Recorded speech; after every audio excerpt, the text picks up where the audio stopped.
मित्रांनो, सगळ्यांना नमस्कार. मी इथे व्हिएतनामला आहे आणि व्हिएतनामला ही जी केव जी आहे ही पुन्हा काहीतरी नाव आहे, मला नाव सांगता येणार नाही, पण हा संपूर्ण परिसर जो आहे हा हालाँग या नावानं फेमस आहे. व्हिएतनामचं हे जे हालाँग बे जे आहे हे युनेस्कोची वर्ल्ड हेरिटेज साईट आहे. यासाठी कारण अशा प्रकारच्या हिलॉक्स जे आहेत, ज्या मोस्टली लाईमस्टोनच्या हिलॉक्स जे आहेत या बेमध्ये, या खाडीमध्ये असलेले आपल्याला पाहायला मिळतील. आणि खाडीमध्ये असलेल्या ह्या ज्या हिलॉक्स जे आहेत त्याच्या आतमध्ये काय आहे तर आपण ते पाहू शकतो आहे.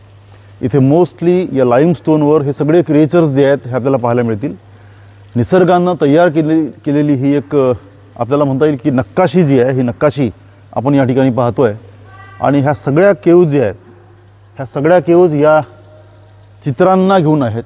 लाखो पर्यटक दरवर्षी या ठिकाणी येत आहेत आणि आपण पाहतो आहे की हे चित्र जे आहेत, ही जी जिओमॉर्फॉलॉजी आहे या भागातली, त्याचा ते अनुभव घेत आहेत. तर या ठिकाणी पाहतो आपण की हे काय नेमकं आहे.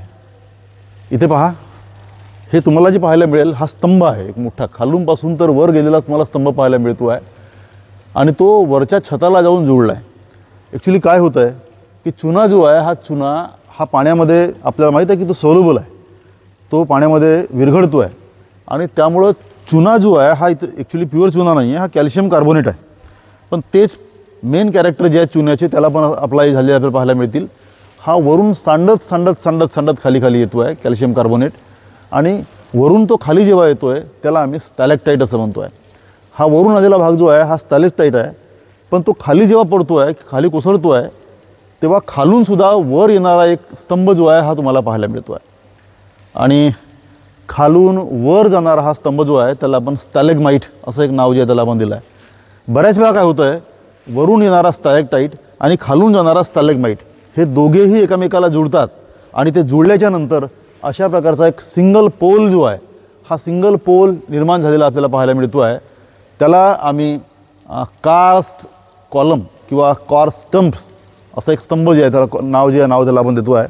अशा प्रकारचे पहा, इथं स्तंभ पहा, हा एक मोठा बनला आहे, हा 2, हा 3, हा पुन्हा एक 4, हे कॉलम्स जे आहेत हे कॉलम्स बनलेले आपल्याला पाहायला मिळतील. पाठीमागं आणखी पुन्हा काही आहेत, असे 5-6 कॉलम्स जे आहेत हे कॉलम्स या ठिकाणी बनलेले आपल्याला पाहायला मिळतील. कंदारा स्तंभ ज्याला म्हणतो आपण. तर ही पाण्यापासून बनलेली एक टोपोग्राफी जी आहे चुना पत्थरच्या परिसरामध्ये, लाईमस्टोनच्या परिसरात तुम्हाला मला दाखवायची होती.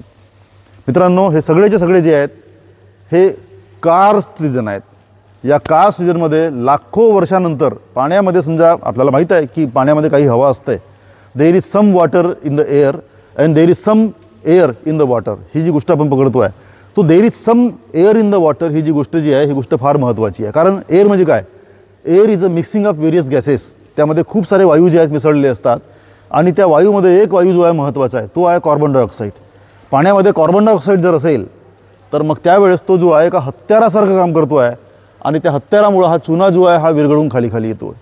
आणि मग पाहतो आपण की अशा प्रकारच्या सगळ्या टोपोग्राफीज जी आहेत ह्या लाखो वर्षानंतर बनलेल्या आपल्याला पाहायला मिळतील.